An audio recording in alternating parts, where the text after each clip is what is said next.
I'm sitting across from the loan officer when she slides the document toward me. "Mrs. Reeves, this isn't your signature."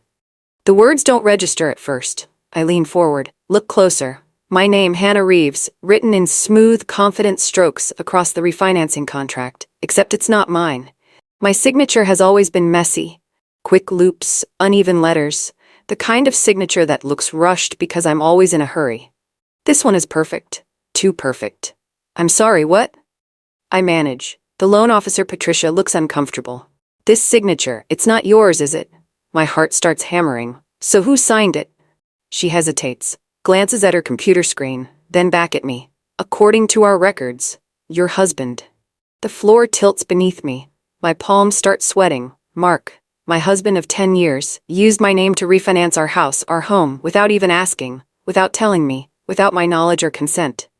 I stare at the document, at my forged name. And I know, this isn't a mistake. This isn't a misunderstanding. This is fraud. My marriage isn't a partnership, it's a crime scene. And I'm just now discovering the body. My name is Hannah Reeves, 34 years old, marketing manager, dog lover, amateur baker. I used to believe in shared dreams, late night talks about vacations we'd take, kids we'd have, growing old together on a porch somewhere. Mark and I had plans, or I thought we did. Now I'm staring at the reality that he mortgaged those dreams, literally, without me. Patricia is still talking, explaining something about equity and interest rates and loan terms. I don't hear any of it, just the rushing sound in my ears, the pounding of my heart, the cracking of something fundamental inside me. "I'll handle this," I hear myself say. My voice sounds normal, steady, like I'm not unraveling inside. Patricia looks relieved. "Of course, if you need anything, thank you." I stand, shake her hand, walk to my car on legs that don't feel like mine, sit in the driver's seat and stare at nothing. My husband forged my signature, refinanced our home, did it all behind my back, and I had no idea, not a single clue. What else don't I know? What else has he done? The questions multiply like poison. I start the car, drive home, and plan my next move. That night, I confront him.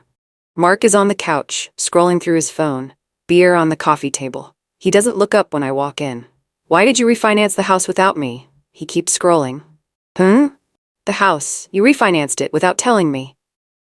Now he looks up, and he smirks, actually smirks. "You're overreacting, it's just a rate change." A rate change I knew nothing about. He sets down his phone, sighs like I'm being difficult. "Hannah, I handled it. The interest rate was better. It saves us money. You should be thanking me. You forged my signature. I used your name. We're married. It's the same thing." "It's not the same thing. You're being dramatic." His confidence is worse than anger, worse than defensiveness. It's proof. Proof he's done this before. Proof he thinks he can get away with it. Proof he doesn't respect me at all. I stand there, looking at this stranger on my couch, wondering when he became someone I don't know. "We'll talk about this later," I say. There's nothing to talk about. I go upstairs, lock myself in the bathroom, and start planning, because if he thinks I'm overreacting now, he hasn't seen anything yet. The next morning, Mark leaves for work early. I call in sick, then I start digging. Our joint bank accounts, credit cards, investment accounts, everything we supposedly share. It takes me 2 hours to find it. A transfer, $60,000, from our home equity line, to an account I don't recognize, an account in Mark's name only. My stomach drops. The refinance wasn't about a better interest rate. It was about cash. He pulled equity out of our house, $60,000, and hid it from me. I screenshot everything, print copies, save them to a cloud drive Mark doesn't know about. Then I keep searching, because if he hid this, what else is there? What other secrets is he keeping? What other lies has he told? I find the answer 3 hours later. In credit card statements, hotels, restaurants, jewelry stores, all charges I never saw, all on cards I didn't know existed. My husband isn't just a thief, he's living a double life, and I'm about to burn it all down. That night, while Mark sleeps, I do something I've never done. I go through his phone. My hands shake as I unlock it. He uses the same password for everything, his mother's birthday. Trusting. Stupid. I scroll through texts first, nothing unusual, then emails, work stuff mostly, then voicemails. And I find it, a message from 3 weeks ago, from someone named Patricia, the loan officer. I press play. "Mark, hey, It's Patricia from First National. Just wanted to say congrats on closing the refinance. I still can't believe you pulled that off without your wife knowing. Talk about smooth operator. Anyway, your check is ready for pickup. Have a great day.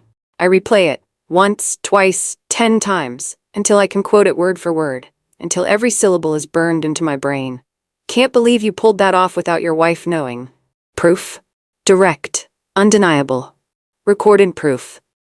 I don't know it yet, but that voicemail will destroy him. I forward it to my personal email, save it to 3 different cloud accounts, download it to a USB drive. Then I delete the forwarding evidence from his phone, put it back exactly where I found it, and go back to bed, lying next to a stranger, planning his downfall.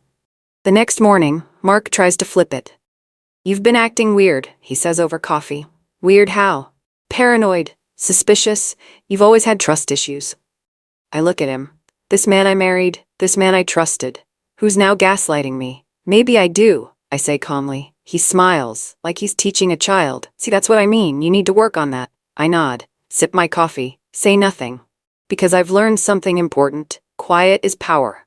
When you stop reacting, they lose control. When you stop defending yourself, they can't manipulate you. When you go silent, you become dangerous. Mark keeps talking about my trust issues, about my paranoia, about how I should see a therapist. I just nod, agree, smile, and inside I'm documenting every word, every manipulation, every lie, because silence doesn't mean acceptance, it means strategy.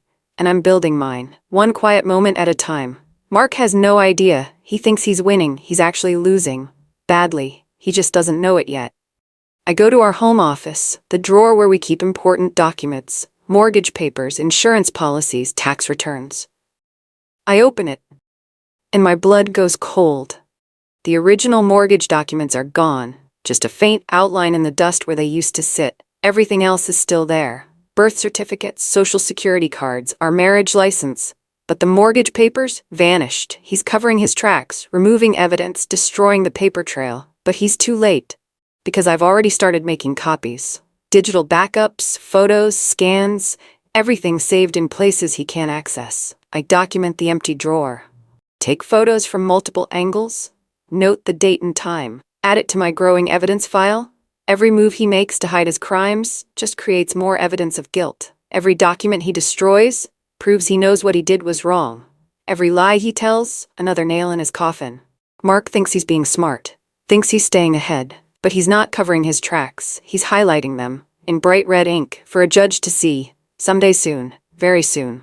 Our neighbor Chris pulls me aside while I'm getting the mail. Hannah, can we talk? Sure. What's up? He glances toward my house. Uncomfortable. I saw something last week, while you were at work. My heart starts pounding. What did you see? A woman, at your house, midday. The world narrows to a pinpoint. What woman? I don't know. Brunette. Young, maybe late 20s. She was there for a few hours. Was Mark home? Chris nods. His truck was in the driveway. I force myself to breathe. Thanks for telling me. I wasn't sure if I should. No. I'm glad you did. I go back inside, close the door, lean against it. A woman, in my house.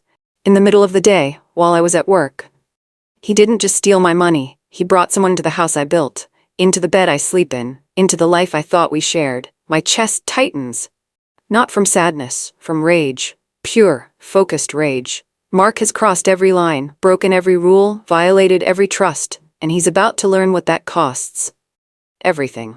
I find the receipts in his jacket pocket. He's getting sloppy, careless, or maybe he just doesn't think I'll check. Hotel receipt, dated 3 weeks ago. Room service charges, dinner bill, 2 entrees, expensive wine, dessert, another dinner, different restaurant, same pattern, jewelry store bag tag, purchase amount, $847.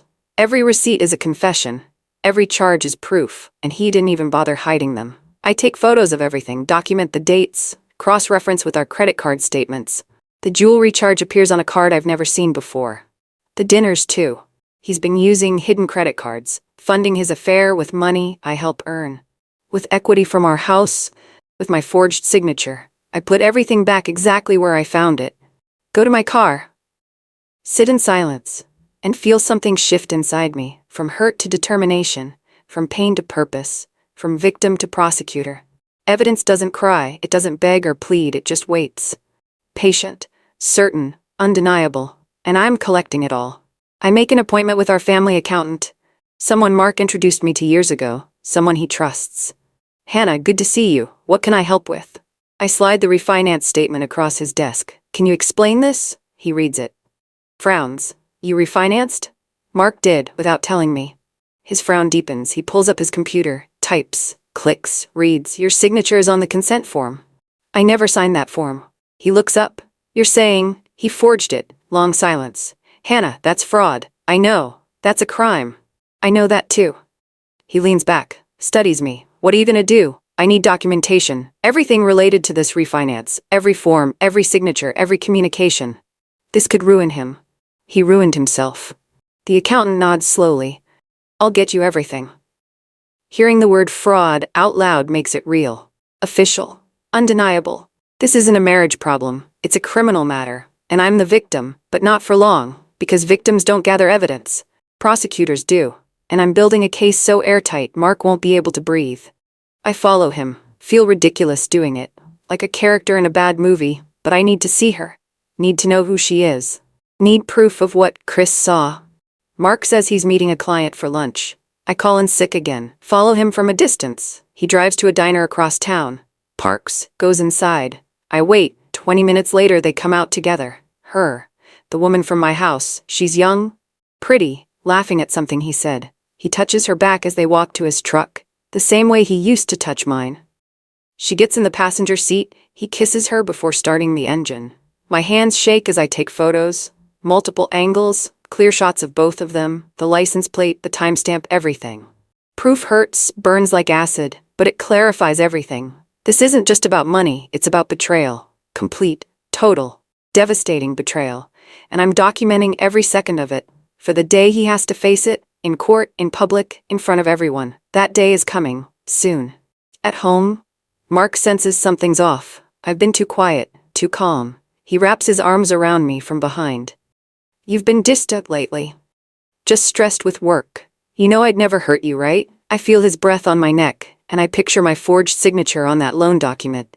Picture the hotel receipts. Picture him with her. I know, I lie. He kisses my shoulder. I love you. I love you. I love you too. More lies, from both of us, but mine are strategic. His are just habit. That night, lying next to him, I don't cry. Don't mourn. Don't grieve. I plan. Every detail, every step, every move. Because emotion is weakness in war, and this is war. He declared it when he forged my name, when he stole our equity, when he brought her into our home. Now I'm fighting back. Not with tears, with evidence, with strategy, with cold, calculated revenge. And he has no idea what's coming. I visit the lender again. Patricia looks surprised to see me. Mrs. Reeves, how can I help you? I need to ask you something about the refinance. She shifts uncomfortably. Of course.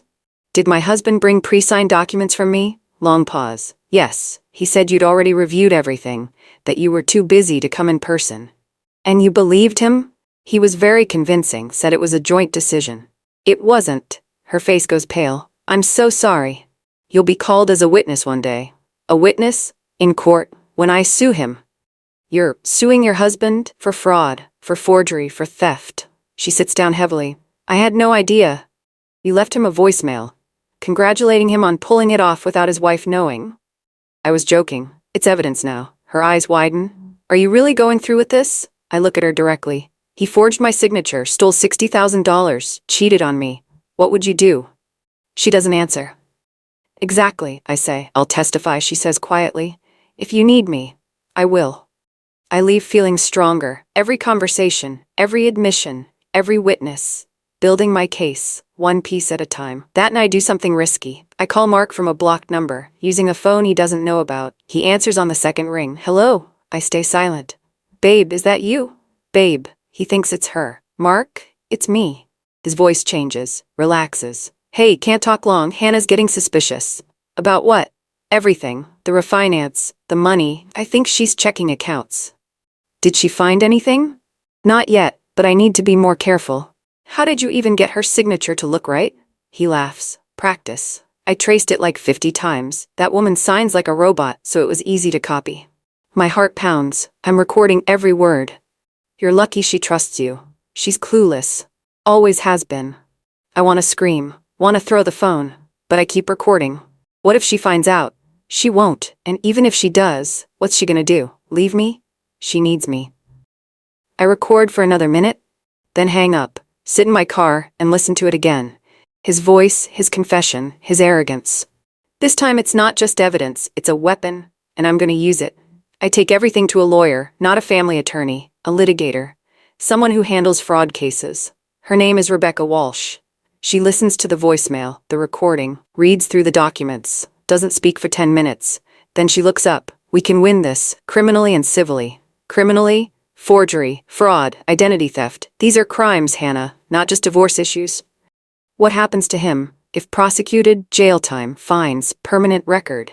And civilly, you get everything: the house, assets, damages for emotional distress. How strong is the case? With this evidence? Airtight. She leans forward. But you need to be ready. This will get ugly. He'll fight, deny, attack your character. I know. Can you handle that? I think about the forged signature, the stolen money, the affair, the lies. Yes. Then let's destroy him. We spend 3 hours planning, strategy, timeline, documents, every step carefully orchestrated, every move calculated. When I leave, I feel something I haven't felt in months. Hope. Not for reconciliation, for justice. Cold, legal, undeniable justice. And it's coming. Mark's behavior starts unraveling. He misses work, comes home drunk, rants about the system, about how he refinanced to save us, about how I should be grateful. I don't correct him, don't argue, just watch. He's digging his own grave.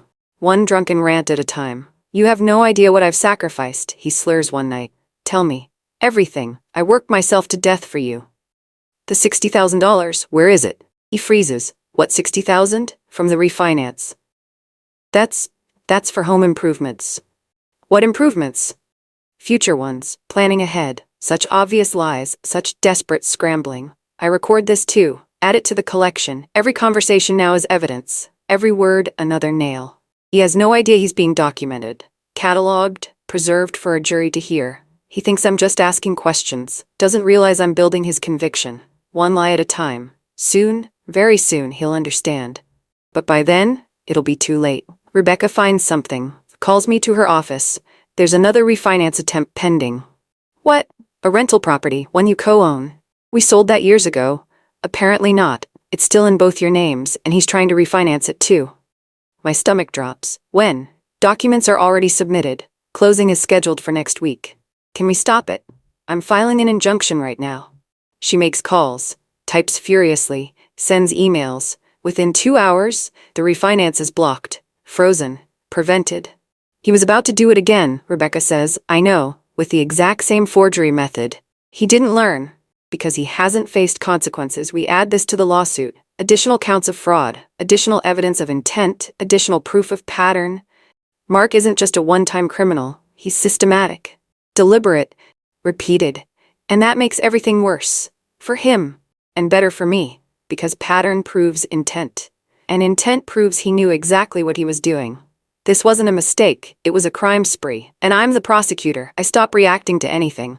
No fights, no tears, no arguments, complete silence. Mark senses he's losing control, starts searching my phone, accusing me of affairs, demanding to know where I go. The irony would be funny if it wasn't so pathetic. Who's Chris? He demands one night. Our neighbor. Why is he texting you? About the woman he saw at our house. Mark goes white.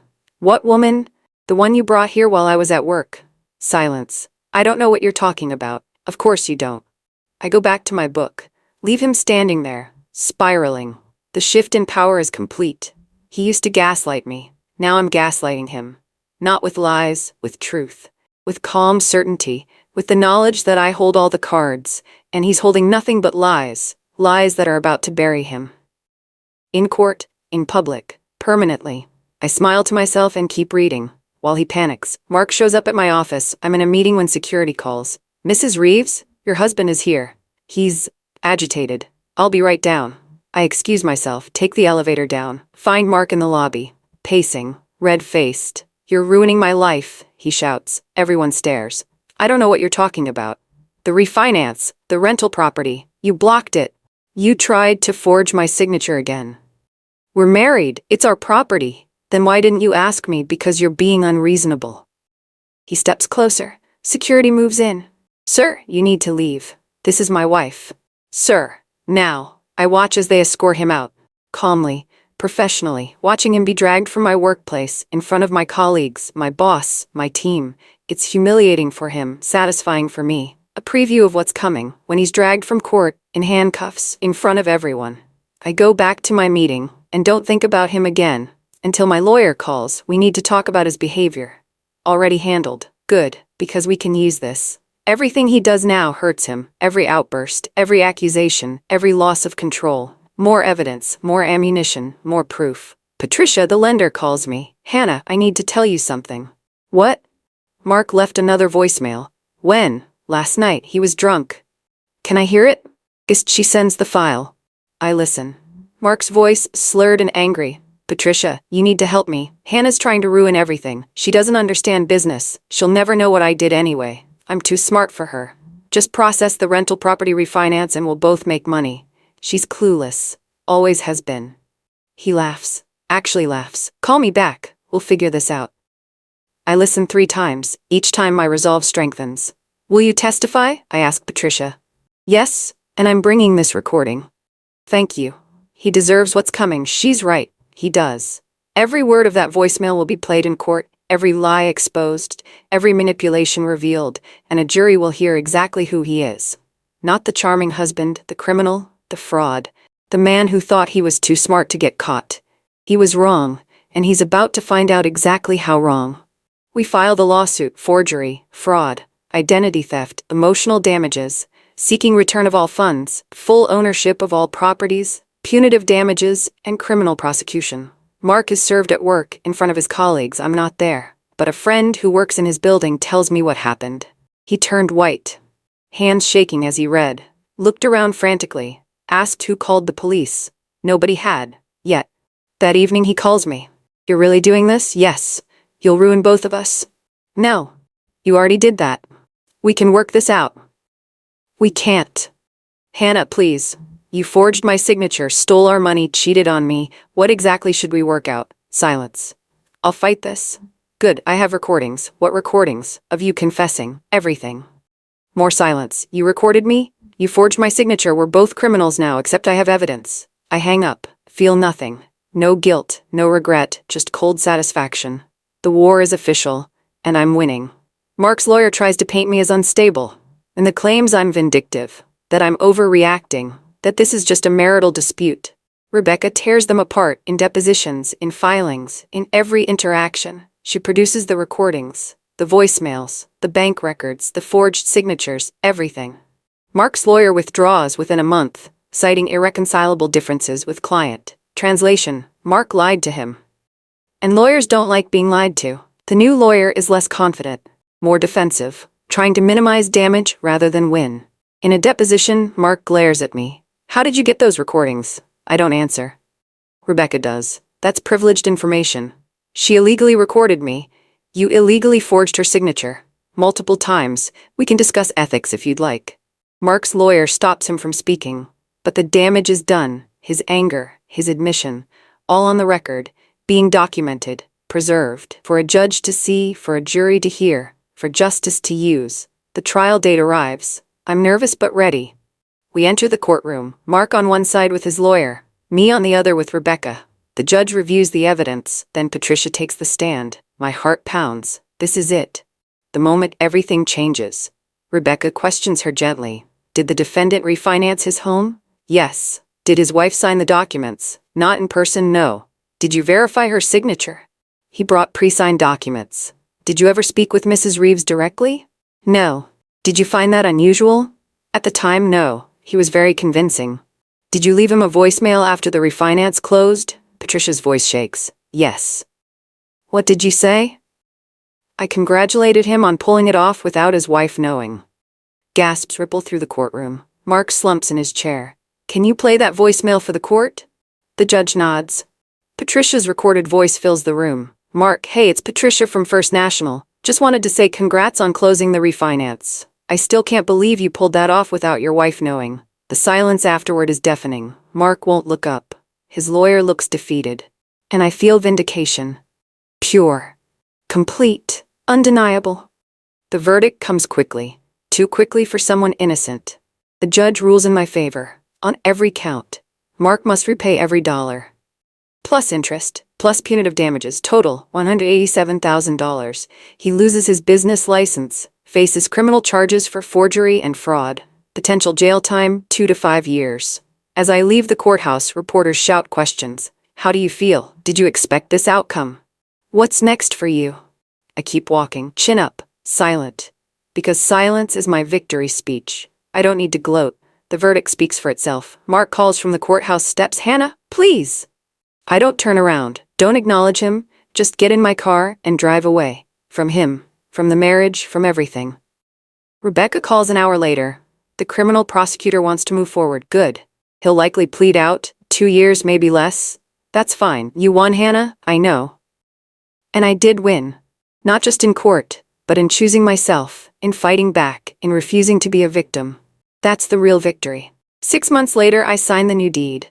The house is solely in my name now, legally, officially, permanently.